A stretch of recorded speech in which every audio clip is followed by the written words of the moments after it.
What up, family? And turns out I actually did get the day off, and that was a great night of fights. I mean, was that not a great night of fights? Were you not entertained? Were you not entertained? But anyway, I was entertained. Yeah, I had a very good time. This is probably one of the most action-packed, explosive UFCs I've seen. Probably the most explosive one I've ever seen. I think first time I can remember, like, every fight having a stoppage. I mean, that was just all the performers really brought it. You know, they all went all out. A couple of them just actually did go all out. But, you know, it's like that's what happens sometimes, and I had a really good time. I mean, you know, when Tyson Griffin knocks fools out, you got a crazy card. I mean, that's just all the way up and down. I mean, let's start at the top. Rich Ace Franklin versus the Phenom, Vitor Belfort. Two great middleweight fighters. I think Vitor just coming down. I think he's coming off that victory over Matt Lindland, and he just really he seems to just really gotten a handle on his life, gotten a handle on his career, and this dude has just been looking amazing lately. No one just kicks Rich Franklin's ass. Well, besides Anderson Silva, of course. But even then, Anderson Silva didn't just run through him like that. I mean, just one exchange. I mean, Vitor Belfort, I mean, he had his Machida-like karate stance going on. He had his footwork. Rich Franklin just couldn't touch him, really couldn't get around him. He tried to use his body kicks or something. Vitor had that scouted, you know, grabbed the leg, almost took him down. And when he just decided that, when he finally got Rich Franklin's timing down, and, you know, figured out what he wanted to do, and he just ended that fight instantly. It's just like almost the way I saw it going down. Rich Franklin's a great fighter. However, his stand-up style, I mean, it's a very good style. It works on a lot of people. But, you know, against just ninjas like Vitor Belfort or Anderson Silva, the dude is just outgunned. And, you know, and he doesn't have a real dominant ground game. Probably not as good a ground game as those two guys, but, you know, it's not saying much. You know, it's not really much of an insult to Rich. I mean, it's like saying you're just not as good as Vitor or Anderson Silva. I mean, hell, neither am I. Even though some people say I look like him. But in any case, where does Vitor Belfort? I can't say enough about dude. You know, they call him the Phenom. He's phenomenal. What I want to see for this guy next, I want to see this guy fight Anderson Silva. I want him to leapfrog both Nate Marquardt and Dan Henderson and fight Anderson Silva. I mean, I don't care about no fight between Dan Henderson and Nate Marquardt. You can basically send Dan Henderson back to 205 like he wants to do, and maybe Nate Marquardt can fight Yushin Okami or something, but I want to fight Vitor Belfort. As soon as Anderson Silva gets back from injury, that's the fight I want to see right there. I mean, let's screw all the retreads, screw all the, you know, contenders, because this division is dead. Vitor Belfort made a huge statement knocking out Rich Franklin, and this guy needs to fight for the title. He needs to get in the cage. That man is that title right now. Rich Franklin, hey, what can you do? Thankfully, not everybody is Vitor Belfort, but Rich Franklin, I think they should let the guy fight at 205. He wants to fight at 205, yet they keep making him, you know, the stepping stone for, you know, the next, you know, next big name middleweight contender. But I think now that, you know, they did find that next contender in Belfort, I think Rich Franklin probably, you know, he can move on to, you know, 205 and just do his thing over there.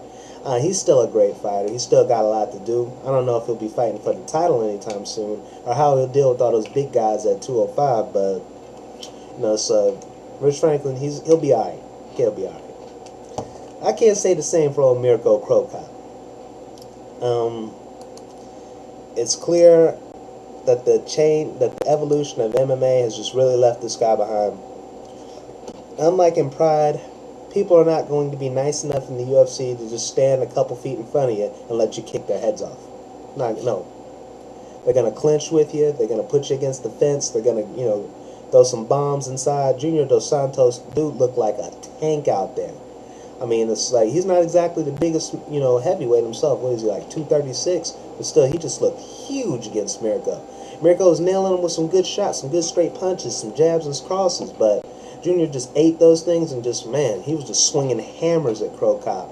And he seemed to just, I thought he was kind of getting tired near the end of the first round or something, But, I mean, he looked even better in the second round. Dude got his footwork down. He got comfortable.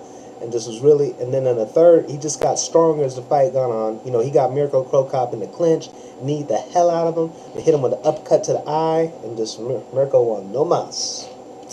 And Junior Dos Santos, dude is a beast. I mean, it's like, as Carson would say, dude is a beast. You say that? Anyway, something along the line. Dude is just... I'm very excited to see what else he can do at a heavyweight. The heavyweight division is kind of tied up right now, but this guy's definitely, I think, a big time contender in the heavyweight division. Mirko Filipovic. What can he do now? I like to see him fight. Give it a try at light heavyweight. I think it's possible that he can really make an impact in the light heavyweight division. Let me see. I think the problem here against Junior Dos Santos, I think Mirko got some good shots in. However, like I said, no one's going to stand in front of you and let you kick him anymore. And plus, his punches just were not powerful enough to really stop Junior Dos Santos to really, create any distance between him and Cigano to, set up anything, kicking-wise. You can't do it clean, you can't set it up, so he's basically screwed. And plus, with no, real threat on the ground, if he can't do anything standing, then he's basically demoralized. I think if he can, cut down a little bit to 205, if he can make that cut, he can have some renewed success as a UFC fighter. Not really renewed success, since he didn't have a whole lot of success since he's. But anyway, I digress. Mirko, I think it's either that or retire, because he's basically done right now as a heavyweight. Junior Dos Santos, the dude is like I thought he was coming in. The dude is just hungry. He wants to fight. He wants to win. He wants the title. It's like the dude, stay out of his way or get in his way. Something gonna happen. Moving down, you got the Martin Kampmann versus Paul Cedric'd Daly. I think this is the only one I really got wrong. Because I thought Martin was gonna take him down, but I think Paul really just showed some really great takedown defense. Not great, but he stuffed the takedowns Martin Kampmann did try, and standing up, they call him Semtex because dude is explosive, and he blew up on Martin Kampmann, just knocked the hell out of him, had him beaten standing up. It's a good stoppage by the ref. I think was that Mirgulata? I think Mirgulata did a real good job tonight. But anyway. Paul Cedric'd Daly is a very exciting fighter, very good on his stand-up, but how far he's going to go as a fighter, that's really going to reflect on his takedown defense and what he can do in the guard, if he can hold things up. Because I think he's 26 years old. If he can just really work on the ground or something, he can go places. However, he better work on the ground, because the next guy's not going to stand with him. There are a lot of wrestlers in the welterweight division, so Paul Daly's not going to have too much time to really show that stand-up if he doesn't, work on his ground game, have some defense, and start getting his guard cut through like butter, like what happened against Shane Shields. Anyway, Josh Koscheck, speaking of wrestlers at welterweight, missed the segue there totally. Got Josh Koscheck versus Frank Trigg. I mean, that was a very short fight. Like I said, Josh Koscheck is basically Frank Trigg, only 10 times better, and that's what happens. He just knocked Frank Trigg out real hard.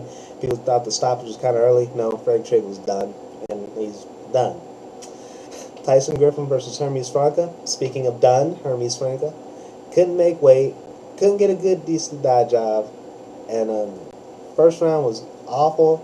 The second round was very exciting. They both went all out, but Griffin just knocked the hell out of Hermes. It's a great statement win for Tyson, a devastating loss for Hermes. I think this basically does him in right now. And altogether, it rounds out my night pretty nice. I was hoping Cole Miller could look a little bit better against Efrain Escudero, but Efrain showed some great striking. Just really took him out really good. I saw that right before the card started. Like I said, I can't say enough good things about this card. Can't say enough good things about Belfort, and I'm very excited about the next fight, Shogun Machida. I mean, that is an awesome fight waiting to happen right there. I'll be back with you later. See y'all later, man.